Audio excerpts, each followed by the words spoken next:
తల మీద చెయ్యి వేసి బొట్టు పెట్టినా, తాళి బొట్టు మెడను కట్టి బొట్టు పెట్టినా, తల మీద చెయ్యి వేసి బొట్టు పెట్టినా, తాళి బొట్టు మెడను కట్టి బొట్టు పెట్టినా, సన్ని కళ్ళు తొక్కినా సప్త పదులు మెట్టినా, సన్ని కళ్ళు తొక్కినా సప్త పదులు మెట్టినా, మనసు మనసు కలపడమే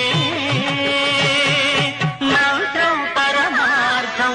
శ్రీరస్తు శుభమస్తు, శ్రీరస్తు శుభమస్తు.